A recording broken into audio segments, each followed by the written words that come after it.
माल जाता है यहाँ से विदेशों में। सोना है ये सोना। इज्जत करता है लोग आपकी,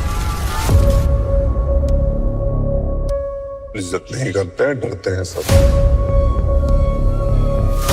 और डर की यही दिक्कत है कि कभी भी खत्म हो सकता है।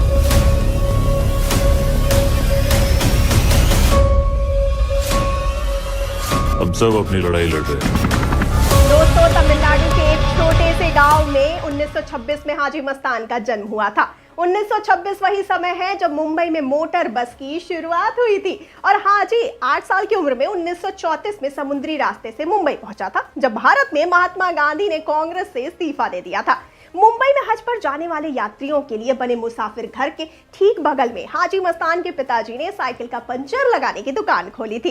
इस दुकान का नंबर 7 था। हाजी मस्तान अपनी दुकान पर बैठकर साइकिल के पंचर लगाता था। पंचर की दुकान इतनी चलती नहीं थी, इसीलिए मस्तान ने हज यात्रा पर जाने वाले यात्रियों के लिए इंदिरा डाक पर जहाज पर कूली का काम करने का फैसला किया, जहां पर उसे लोगों का सामान उठाना था। हाजी मस्तान ने यह देखा कि हज यात्रियों की जांच और तलाशी नहीं होती है। जहाज से उतरने के बाद हाजी लोग सीधे बाहर निकल जाते हैं। हज यात्री कितना भी सामान लाए, कोई पूछने वाला ही नहीं था।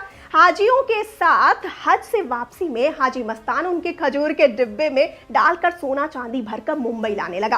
खजूर का डिब्बा उस समय 20 से 25 किलो का होता था। उसमें भरकर लोग आसानी से जेद्दा से सोना ले आते थे। हाजी मस्तान ने सोने की इसी स्मगलिंग के जरिए शुरुआत में पैसे कमाए और मुंबई के अंडरवर्ल्ड का पहला डॉन बना। 1960 के दशक में भारतीयों के लिए हज यात्रा का रास्ता मुंबई से समुद्र के रास्ते जहाज द्वारा जाने का ही था।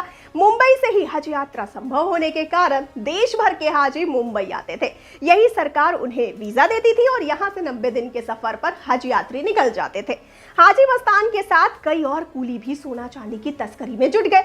हाजी मस्तान के साथ अशरफ रहमान उर्फ लल्लू और मोहम्मद नूर उर्फ नूरा भी सोने चांदी की तस्करी करते थे। जब भी जेद्दा से सोना आता था, मस्तान के लोग नूरा की एम्बेसडर कार जिसका नंबर 28 था, उसमें सोना चांदी रखकर बाहर निकल जाते थे।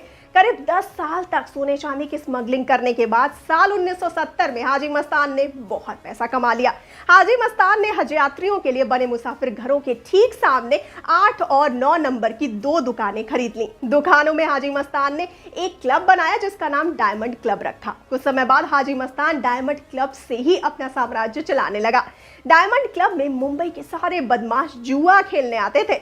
उस वक्त के बड़े माफिया में करीम लाला, यूसुफ पटेल, वरद राजन जैसे नाम होते थे, वो भी डायमंड क्लब में आते थे। इसी डायमंड क्लब में हाजी मस्तान की मुलाकात मुंबई के सभी गुंडों से हुई और वहां से उसका साम्राज्य चलने लगा। कुछ समय बाद हाजी मस्तान ने डायमंड क्लब लल्लू को उपहार में दे दिया। दोस्तों, एक बार डायरेक्टरेट ऑफ रेवेन्यू इंटेलिजेंस को सोने चांदी के स्मगलिंग की खबर लगी। लल्लू को पकड़कर सरकारी अधिकारी ले गए, लेकिन माल नहीं मिलने पर उन्होंने लल्लू की खूब पिटाई की। काफी पिटाई के बाद भी लल्लू ने जबान नहीं खोली। इस बात से खुश होकर हाजी मस्तान ने लल्लू को डायमंड क्लब उपहार में दे दिया था।